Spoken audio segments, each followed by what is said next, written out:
In 1902, a chemist working for the United States Department of Agriculture recruited 12 young government clerks for an experiment. He offered them 3 free meals a day, 7 days a week, prepared by a professional chef. The food would be excellent. The only condition was that half of them, at any given time, would be slowly poisoned. They ate borax in their butter. They ate formaldehyde in their meat. They ate copper sulfate in their fruit pies. They drank coffee with salicylic acid. The chemist, Harvey Washington Wiley, wanted to prove what he already suspected, that the chemical preservatives being added to virtually every processed food in America were making people sick. He needed human data. He got 12 volunteers, a dining room in the basement of the Agriculture Building in Washington, and a $5,000 budget from Congress. The newspapers called them the Poison Squad, and everything they swallowed was already in your food.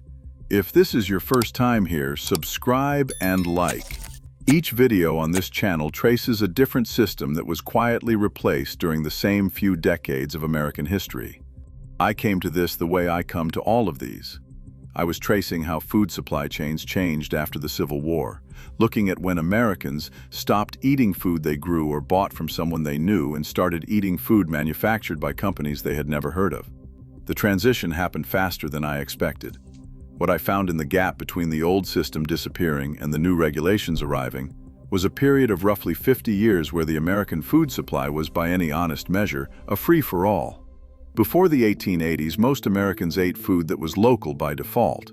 You grew it, your neighbor grew it, or you bought it from a merchant who sourced it from producers within a short distance. The relationship between the person eating the food and the person making it was direct. If a farmer sold you spoiled milk, you knew his name and where he lived. That was the enforcement mechanism. Reputation, proximity, and the fact that you would see him at church on Sunday. Then, the cities grew. Between 1860 and 1900, the urban population of the United States nearly tripled. Factory workers did not have farms. They needed food shipped in, processed, preserved, and packaged for sale in stores. The distance between the person growing the food and the person eating it went from a few miles to hundreds, sometimes thousands. And in that distance, something essential was lost: accountability. Because here is what was actually in the food. Milk was thinned with water to increase volume, then doctored with chalk, plaster, or gelatin to restore the white color. Formaldehyde, the same chemical used to embalm the dead during the Civil War, was added as a preservative. It also had a slightly sweet taste, which helped mask the flavor of milk that had already started to rot. Pureed calf brains were stirred in to make watered-down milk look creamier. In New York State alone, an estimated 8,000 infants died in a single year from contaminated milk that the press called swill milk. At an orphanage in Indiana, multiple children died from formaldehyde poisoning. Butter was mixed with beef fat or ground cow stomach, then dyed to look yellow. Coffee was padded with sawdust, charred bone or bark, and dyed to match. Imitation coffee beans were molded from wax and dirt. Pepper was cut with coconut shells, charred rope, and floor sweepings. Honey was nothing but colored corn syrup. Canned vegetables were dosed with copper sulfate to give them a bright green color that fresh vegetables had, but canned ones did not. Old sausage returned from Europe, rejected and moldy, was treated with borax and glycerin and repackaged for domestic sale. Brick dust was sold as cinnamon, and none of it required a label. There were no federal food safety laws, no ingredient lists, no inspection requirements, no agency responsible for checking whether what was in the package matched what was on the outside. Food inspection was considered the duty of the consumer, which worked fine when you could look the producer in the eye. It did not work when the producer was an industrial operation in another state. Massachusetts passed an act against selling unwholesome provisions in 1785. A handful of other states had their own laws, but there was no federal standard and no mechanism for enforcement across state lines. Over 100 bills proposing federal food regulation were introduced in Congress between the 1880s and 1906. Every single one failed. the food manufacturing industry organized aggressively against regulation.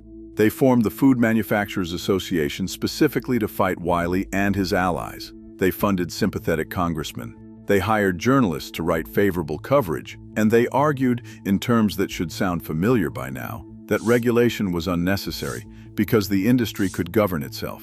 Harvey Wiley had been fighting this battle since 1883, when he was appointed chief chemist of the USDA.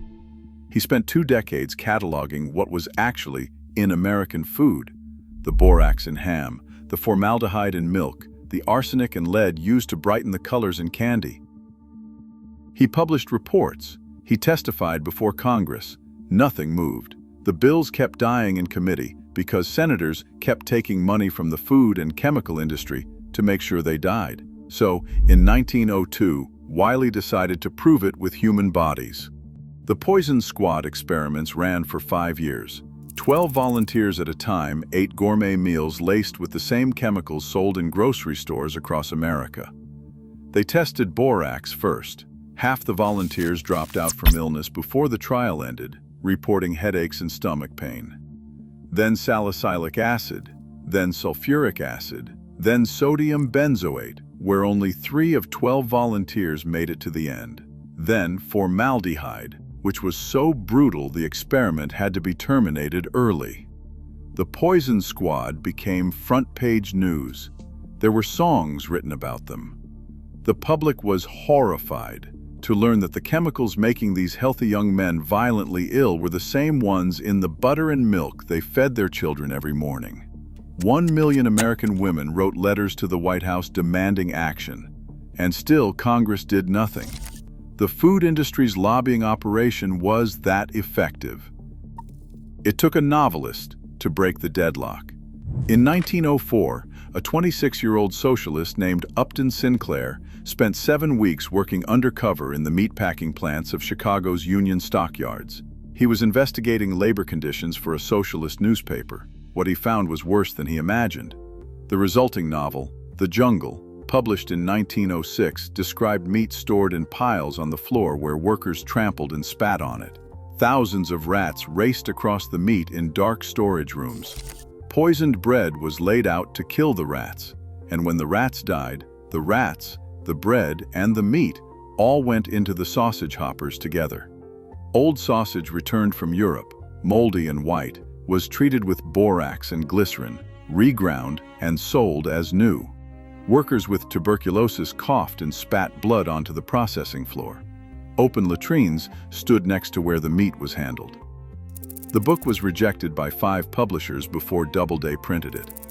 It sold 25,000 copies in 6 weeks. Sinclair later wrote that he had aimed at the public's heart and by accident hit it in the stomach. President Roosevelt, who initially called Sinclair a crackpot, sent investigators to Chicago. They confirmed that Sinclair's descriptions were accurate and reported back that the jungle had actually understated the severity of the problem. Roosevelt pushed Congress to act.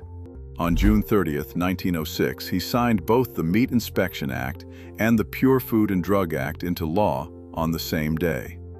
The Pure Food and Drug Act, also known as the Wiley Act, banned interstate commerce in adulterated or mislabeled food and drugs. It prohibited the addition of poisonous ingredients and required that active ingredients be listed on labels. It created the regulatory body that would eventually become the Food and Drug Administration. It was the first time the federal government told the food industry what it could and could not put in the products it sold to the public. And even then, the law was weak.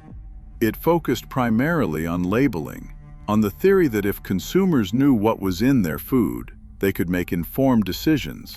It did not require companies to prove their additives were safe before using them. That would not happen until 1938, after the elixir sulfanilamide disaster killed over 100 people because a drug company used antifreeze as a solvent and pre-market safety testing was not required. Consider who paid the cost of having no regulation, not the manufacturers. They had been profiting from adulteration for decades. The cost was paid by the 8,000 infants who died from swill milk in a single year in New York, by the children who ate lead-brightened candy, by the soldiers in the Spanish-American War of 1898 who were fed canned beef so rotten that Wiley's analysis found it was already decomposed. By the orphanage, children poisoned by formaldehyde in their milk. By every family that sat down to dinner between 1860 and 1906 and had absolutely no way of knowing what they were eating. And consider the timeline. The same decades that replaced locally sourced food with industrially processed food also replaced community policing with professional police forces, replaced local time with railroad time, replaced community-based identity with census documentation, and replaced local currencies with national banking. In every case, a system maintained by proximity and personal accountability was replaced by a system maintained by institutions that the public was told to trust. And in every case, the institutions served the interests of the industries that created them, until the damage became so visible that the public demanded intervention. And even then, the intervention was fought at every stage by the same industries causing the harm. The food industry fought regulation for 27 years between the first proposed bill and the 1906 Act. They funded the opposition, bullied the legislators, hired scientists to testify that preservatives were harmless, and organized specifically to destroy the reputation of the one chemist who had the data to prove otherwise. Harvey Wiley spent his career being attacked by the very industry he was trying to regulate. And even after the law passed, President Roosevelt appointed one of Wiley's rivals to oversee him, a move widely understood as a concession to industry interests. Wiley resigned from government service in 1912. He had won the law, but the enforcement had been taken from him. He spent the rest of his life writing and advocating for stronger food safety protections. He died in 1930. Here is the question I keep arriving at. Why does the pattern repeat? Why is it always the same structure? An industry profits from a harm. A single person or a small group proves the harm exists. The industry attacks the messenger. The public eventually learns the truth, and the regulation arrives decades too late. Why did it take 27 years and 1 million letters to the White House and a novel so disgusting that 5 publishers rejected it before the United States passed its first law saying you could not put formaldehyde in milk?